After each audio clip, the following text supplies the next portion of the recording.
Hello all, நமக்கு coefficient and variables use பண்ணி நமக்கு எல்சிஎம் கொஸ்டின் கேட்டிருக்காங்க. எப்படி குயிக்காக சால்வ் பண்ணதுன்னு பார்ப்போமா? கொஸ்டின் பாருங்கள். Find the LCM of the given expression 16m, -12m² into n², 8n². First இந்த மாதிரி கேட்டாங்கன்னா நம்பர்ஸ்க்கு எல்லாமே நீங்கள் எப்பயுமே எல்சிஎம் எடுக்கிற மாதிரி எல்சிஎம் எடுங்க. தென் அதே மாதிரி அதோட கோஎஃபிஷியன்ஸுக்குமே நம்ம தனியாக எடுத்துக்கலாம். இப்போ ஃபர்ஸ்ட்டு நம்பர்ஸ்க்கு எல்லாமே எல்சிஎம் எடுப்போமா? 16, இங்கே நமக்கு -12 இருக்குங்க. நீங்கள் 12K எடுங்க. நம்ம மைனஸ் வந்து ஃபைனலாக வர ஆன்சரோட ஆட் பண்ணிக்கலாம். 12, இங்கே 8. இப்போ எல்சிஎம் எடுத்தோன்னா 2ஆல் எடுக்கலாமா? இங்கே 8 டைம்ஸ் இருக்கும். தென் இங்கே 6, இங்கே 4 டைம்ஸ் இருக்குமாங்க. இப்போ அகைன் 2ஆலே எடுப்போமா? இங்கே 4 இருக்கும், இங்கே 3, இங்கே 2 இருக்குமா? இப்போ 2ஆல் எடுங்க. இங்கே 2, இங்கே 3, இங்கே 1 இருக்குமாங்க. இதுக்கு மேலே சிம்பிளிஃபை பண்ண முடியாது.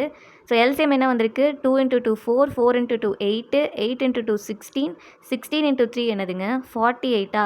தென் இங்கே ஆல்ரெடி ஒரு மைனஸ் இருக்குது. ஸோ எல்சிஎம் என்னங்க வந்திருக்கு? -48. இது கிளியராக இருக்கா? இப்போ இந்த வேரியபிள்ஸ்க்கு எல்லாமே எல்சிஎம் எடுப்போமா? பாருங்கள், இங்கே நமக்கு எம் இருக்குங்க. 16m தான் இருக்குது. இங்கே m² இருக்குது. தென் 8 கிட்ட எம்மே இல்லை. நமக்கு எல்சிஎம் பொறுத்த வரைக்கும் லீஸ்ட்டாக அந்த கோஎஃபிஷியன்ட் வந்திருந்தாலுமே அதை நம்ம எடுத்துக்கணும். இப்போ இங்கே நமக்கு m⁻1, இங்கே m இருக்குன்னா m⁻1 தானே. m⁻1 வந்து ஹையஸ்ட் பவரில் இருக்கா இல்லை m² இருக்காங்க? m². ஸோ அப்போது எல்சிஎம் பொறுத்த வரைக்கும் ஹையஸ்ட் பவரில் எது இருக்கோ அதை எடுத்துக்கணும். So m². தென் அதே மாதிரி n கன்சிடர் பண்ணுங்கள். இங்கே 16 கிட்ட n இல்லை, பட் இங்கே -12 கிட்ட ஒரு n² இருக்குது. தென் 8ல் ஒரு n² இருக்கா? So n². கிளியராக இருக்கா? இப்போ இது ரெண்டையும் மர்ஜ் பண்ணி எழுதுங்க. LCM = -48 m², n². கிளியராக இருக்கா? Option C.